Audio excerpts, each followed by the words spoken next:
Hi, welcome to Joe's Medicine Tarot. If you're new to my channel, welcome. If you're returning, welcome back. Thank you Medicine Keepers and channel members for your paid membership. It does such a service to the channel and I thank you so much. You guys are the ones that are keeping this channel going. Also, thank you viewers for all your views. You know, subscriptions don't always equal views. They don't always mean views. So all of you that view this video, those of you that have clicked on the channel to give my video a chance, thank you so very much. All right, Creator, please bless this reading. Please bring in the knowledge and the wisdom and the guidance of the highest realms, of the lowest realms, whatever's needed. All right.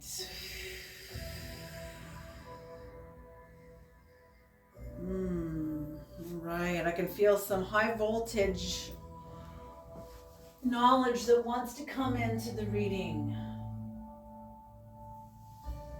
Okay, we'll find out what that is. Okay, let's start. Let's begin. I hope everyone is safe and well wherever you are in the world.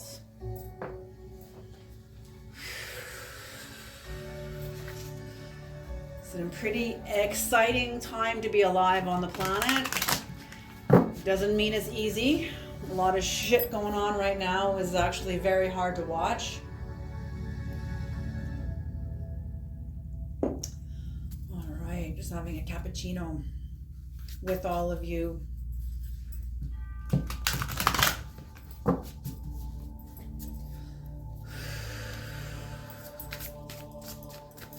Okay, what is the messages, Creator? What is the messages? What is the messages? I'm hearing rise up, stand up, rise up, rise up. Not all will rise. Not all. Not all will rise.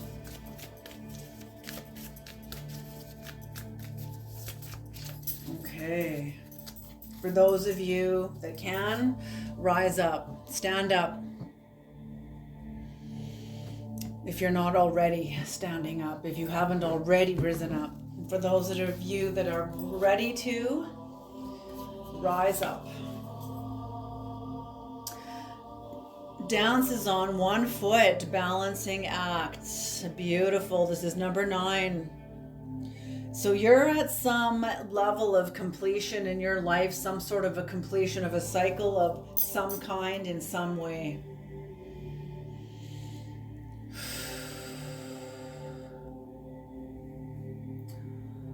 Number 9 is also, this could be Virgo energy, this could be Hermit energy. So you could be a Virgo, dealing with a Virgo, having dealt with a Virgo. Maybe Virgo is your love sign, sun sign, moon sign, whatever it is. But I'm also feeling this is Hermit energy, so balancing on one foot. Interesting, interesting. I'm seeing, I feel like you're finishing balancing on one foot. That this has been, oh wow.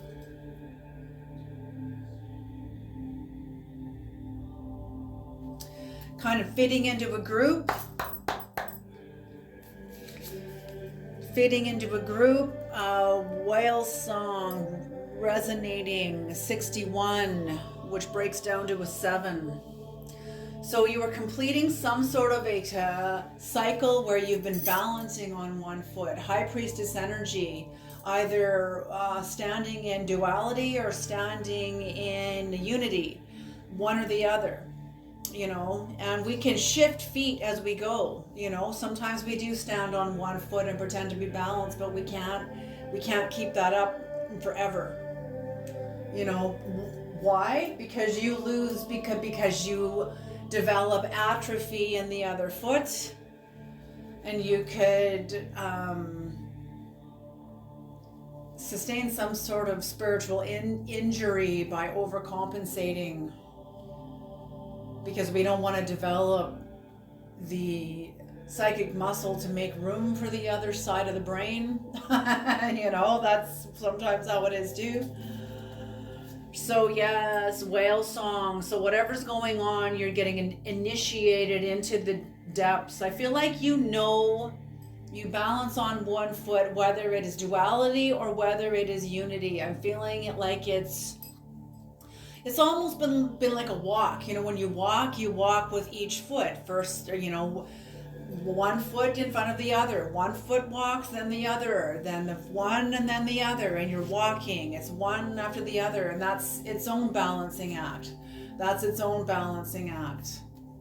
Maybe some of you, maybe there's someone here that is an amputee, that has lost a limb, lost a leg. Interesting, very interesting. Okay, what's on the next card? The 3-card spread is Joyful Muse. Oh my gosh. This is exactly, I could feel this card coming before I even did the reading. I knew this card was going to come. Oh, I knew it was going to show up. Okay, what's on the bottom of the deck is Stranger Curiosity. Number 53, which is an 8. So this is shamanic energy. This is multi-dimensional energy.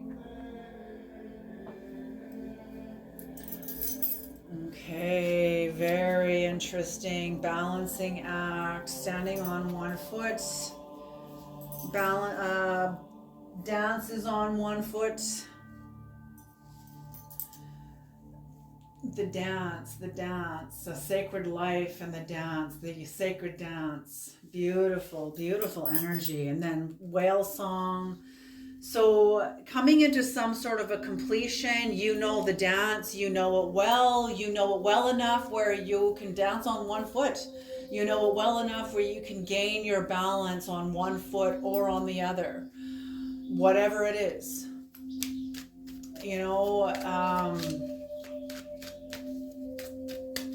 Or if you've had to just balance on the one foot, on the one leg. But there's you're coming into some sort of completion here with a certain, and I'm feeling this is more symbolic than it is physical. This is more, read these readings, develop your symbolic sight when you come into my channel, because they're not always, this person's cheating on you and, all this other crap. It's not always the way it is. It's not always the way I read. Sometimes I read into, a lot of the readings that come into here are metaphoric, and they will be living word and mean something different for each of you. Okay? So some sort of a shamanic energy is encompassing the entire reading here, some sort of a transformation, because you're at the end of a cycle, you're coming into some spiritual depth. I'm seeing you in the midst of an egg. And number 33.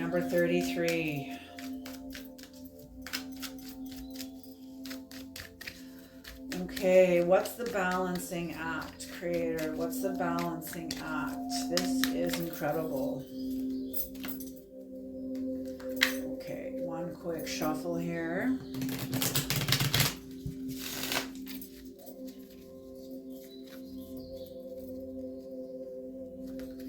One more. Okay, one more.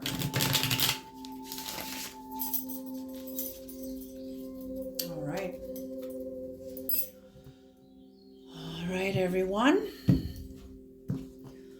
All right, please tell us, what is number 9, balancing act, dances on one foot? The Page of Wands, yes, you are getting ready to enter, oh my gosh. Okay. You're getting ready, you are preparing, and you've been preparing, and the universe has been supporting this preparation of you going into a higher dimension within yourself, within your own human experience. Maybe it could be in a specific area, maybe it is overall, and I'm feeling it's overall, because this is like shamanic transformational energy coming into the reading here. Your ancestry supports you. You've been doing this for the long game. Seven of Pentacles is the long game. It's you're growing a garden, you're taking the weeds out, you're keeping the soil broken up so oxygen can enter, the light can enter and access into the roots, giving nutrients into the soil. You've been committed to your growth, committed to the long game, protecting your garden, nurturing your garden, adding whatever it needs in order to grow. I'm feeling this is your legacy. This is your life path. This is your journey. This is your garden. This is the choices you have made consciously as your garden, and you are protecting them. That is beautiful. Not only are you protecting them, but you've accessed the strength of your ancestry, of your roots. And this is what supports you and gives you from the underworld, the roots of the underworld. And that's what gives you the strength and the boost, because you can't know the heights unless you know the depths. So you got to know what's in your ancestry. You got to know what you carry. You could have multiple ancestries, multiple cultures in your ancestry. Most of us do. You know, research them. Oh, they're saying even like possible DNA testing, just to open your mind to the possibilities of the different nationalities that could be flowing through your veins. Okay, and part of your neurology. This depth is what allows you to access the height. So whatever you've done, you have stretched your body. See the giraffe that stretches its neck? I love the giraffe because to me it symbolizes also when you stretch your body into the upper realms while you keep your feet on the ground. That's a grounded master. That's a master. A master's not airy-fairy. Oh, we're all in the la-la land. Like, no. The master faces into circumstances and dynamics that most people would be pissing their pants to face. Okay, so the master is not all about airy-fairy. The things I've learned, like from Jack Cornfield, like for meditation. If you're trying to go into meditation to access only your bliss, he asks, what are you avoiding? And I love that. I was like, oh, thank you, thank God. Please don't tell me it's all about the bliss. There we are to fake spirituality that I cannot live there. I need both of my legs, baby. Not just one. And I can balance on one and the other when I need to, of course, but I can't hop around on one leg forever. But when I have the other leg available to me, okay? So here we go. That's symbolic, okay? You're accessing the higher heights. You're going further. Further is a measurement of degree. Farther is a measurement of distance. So you are going further by degree into yourself, into your sovereignty, developing your sovereignty, developing your authentic voice. But there's an impasse here of some kind. There is some sort of a model of God, model of maybe it's Christianity, hellfire, condemnation, with religion, some sort of stronghold within you that is not allowing you to access what is sovereign. There's some sort of an element of shame.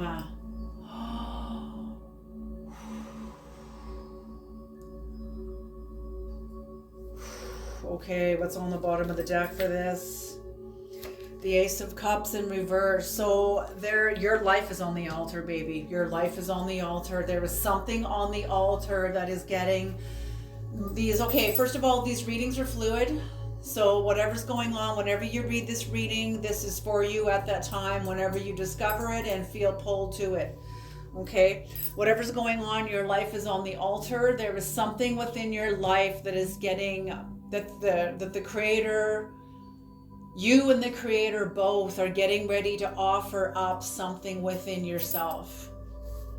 And I think it has, I'm feeling like it has something to do with religion, your allegiance to a religious model. Okay, what is whale song, creator? What is whale song? Whale song, whale song.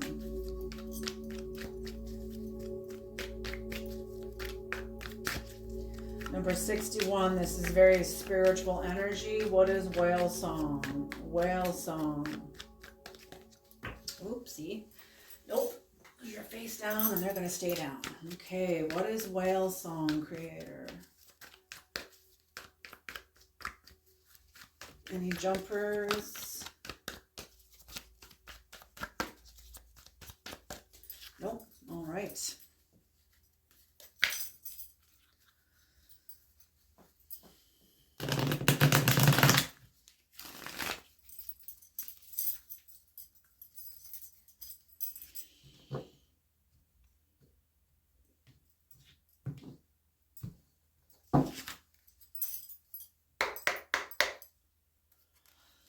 Okay, Ace of Wands in reverse, the Six of Wands in reverse, and the, oh my gosh, the World in reverse with the Two of Swords on the bottom of the deck. Okay, for the middle row, the middle card, holy smoke. So whatever this is, you've been wrestling in your spirit. You've been wrestling in your spirit with some sort of a model that has taken root inside of your psyche. I'm seeing it as like morning ivy, morning glory that's wrapped around your roots, suffocating your roots. Your tree is expanding and morning glory will kill a tree. It'll absolutely suffocate it. So that's what I'm seeing is morning glory, and it's some sort of a belief system that is wrapped, that is rooted in religious dogma. It's rooted in dogma. And don't get me wrong, folks, I love religion. I love religion. It's a costume party. They hold many different flavors of truth, many different colors of truth, perspectives of truth. I love religion. You know, I see myself as the middle of a clock, and all the hours of the clock are the religions of the world, which I have relation with without getting with. I have relations with, but get seduced by none. You got to keep your sovereignty. You got to stay clear. Keep your wits about you. The gods would love to take us all for a ride. Okay? Got to stay clear, stay awoke, stay awake. So, but you're awake because you're wrestling with this morning glory. I'm seeing you untangling it from your roots. You're untangling it. You're pulling it. It just keeps, oh my gosh. Morning glory can go for miles under the soil. So that's what I'm seeing is whatever this is has spread throughout the soil of your psyche like tendrils going into the nervous system of your body. And you don't, whatever this is, you're wanting to defeat it. You don't want it to defeat you. You are expanding and growing. You are expanding and growing. And you're also at the end of a cycle that is upright. Okay, I can feel this coming. Okay.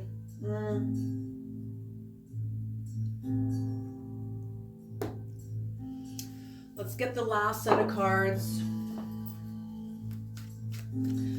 What is coming, you will see. It's called controversy. Okay.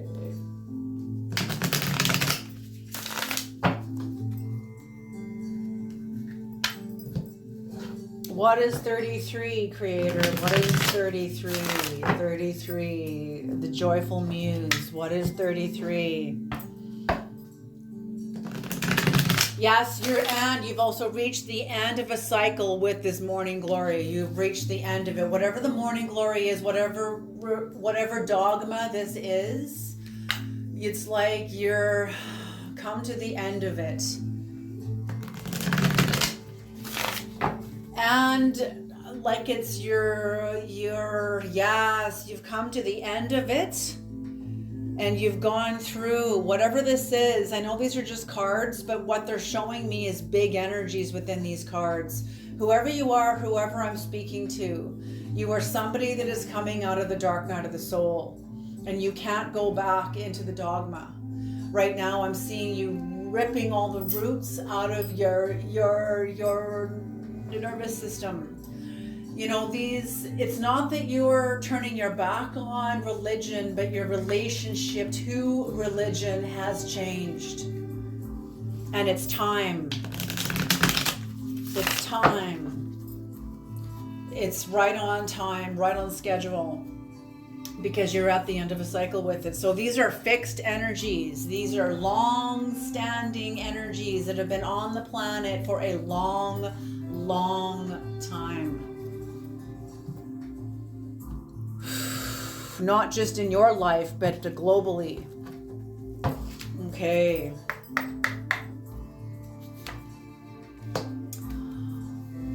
The moon.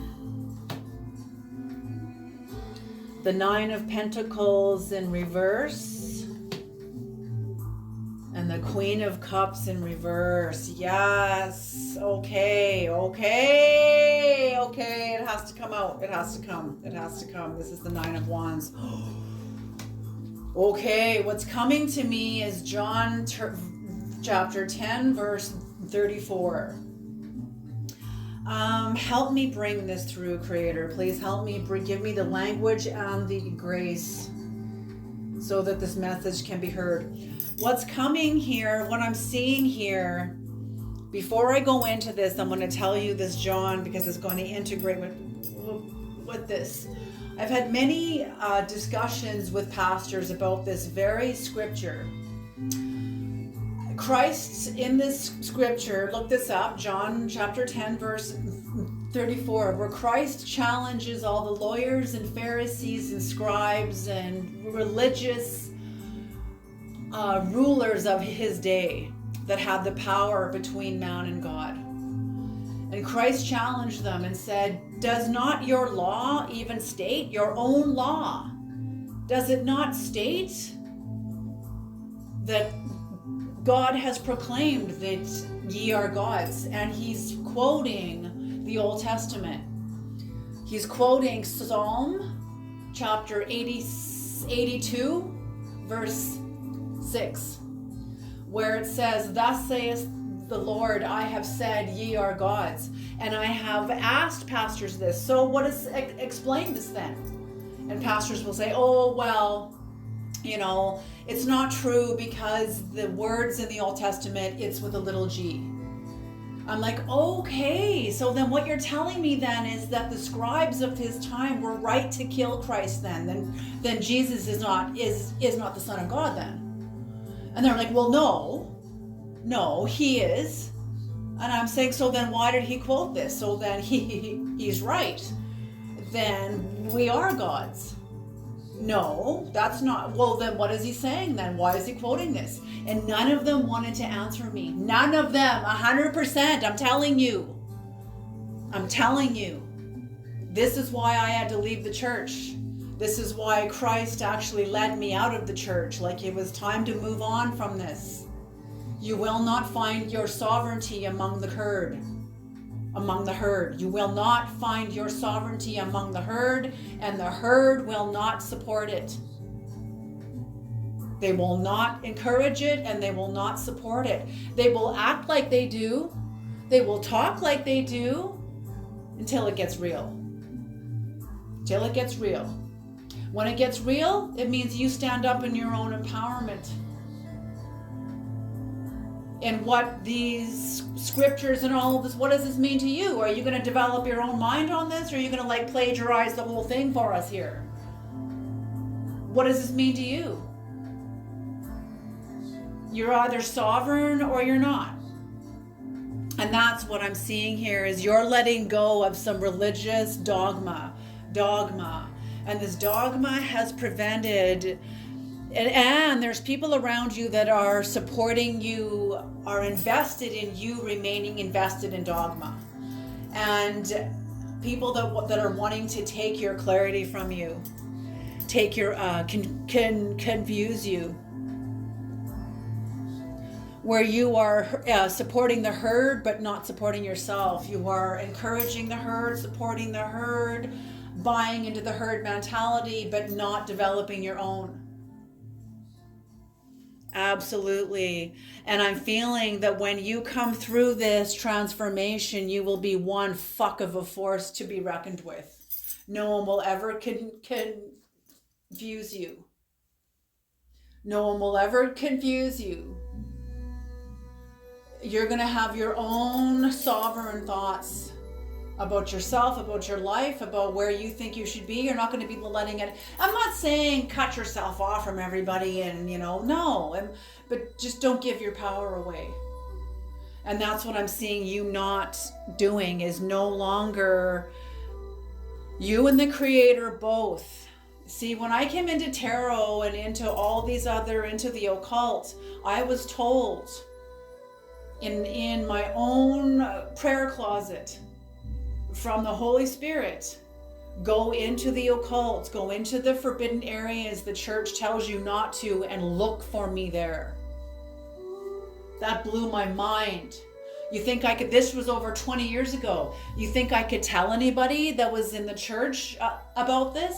It's like Francis Crick, who designed the double helix of the DNA. It took him 10 years to develop the courage to tell everybody, oh, you know what?